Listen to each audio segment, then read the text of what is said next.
कार्तिक महात्म्य 7वां अध्याय। नारद जी बोले, हे राजन, कार्तिक मास में व्रत करने वालों के नियम सुनिए। यह मैं आपको संक्षेप में बतलाता हूँ।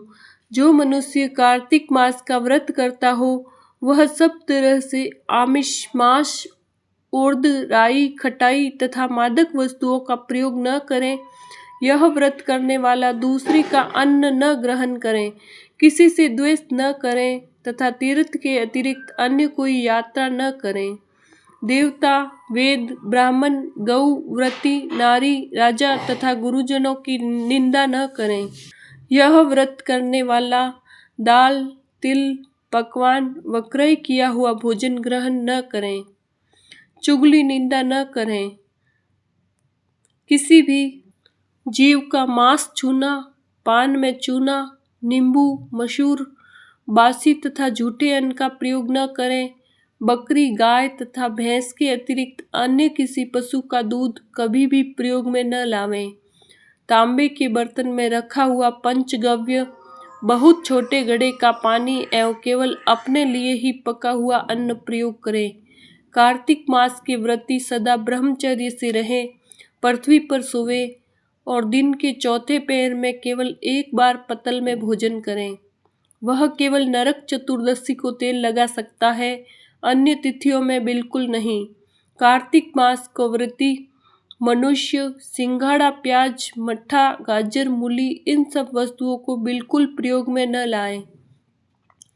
लौकी, मट्ठा, काशीफल, तरबूज इन सब वस्तुओं का कार्तिक मास का व्रती बिल्कुल सेवन न करें। मासिक धर्म वाली स्त्री से चांडाल, पापी, ब्राह्मण, द्रोही और नास्तिकों से बिल्कुल बातचीत न करें। भगवान विष्णु को प्रसन्न करने के लिए अपनी शक्ति के अनुसार चंद्रायन आदि का व्रत करें और उपयुक्त नियमों का पालन करें।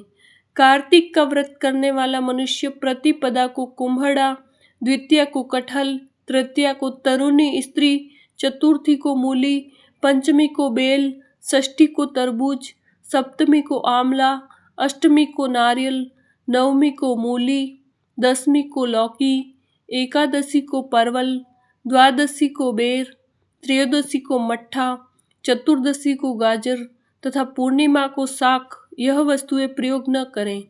आंवला का प्रयोग रविवार को न करें। व्रती यदि इन शाकों में कोई शाक सेवन करना चाहे तो पहले ब्राह्मण को देकर खाएं।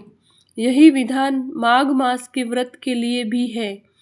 देवोत्थानी एकादशी में पूर्वोक्त विधि के अनुसार नृत्य, जागरण, गायन, वादन आदि करें। इसको विधिवत करने वाले मनुष्य को देखकर यम के दूत इस प्रकार भाग जाते हैं जैसे सिंह की गर्जना से हाथी भागा जा रहा है। यह कार्तिक मास का व्रत सब व्रतों से श्रेष्ठ है।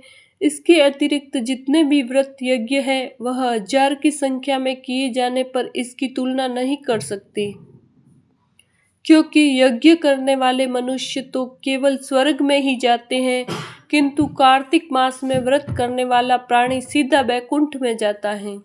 जिस प्रकार राजा की रक्षा उसके अंग रक्षक करते हैं, उसी तरह कार्तिक मास का व्रत करने वाले की रक्षा भगवान विष्णु की आज्ञा से इंद्र आदि देवता करते हैं।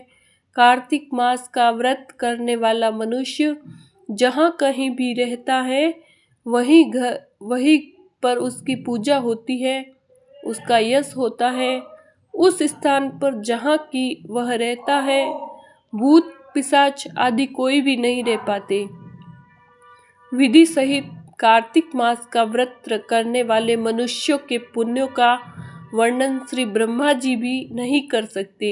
यह व्रत संपूर्ण पापों का नाश करने वाले, पुत्र, पौत्र और धन धान्य को बढ़ाने वाला है।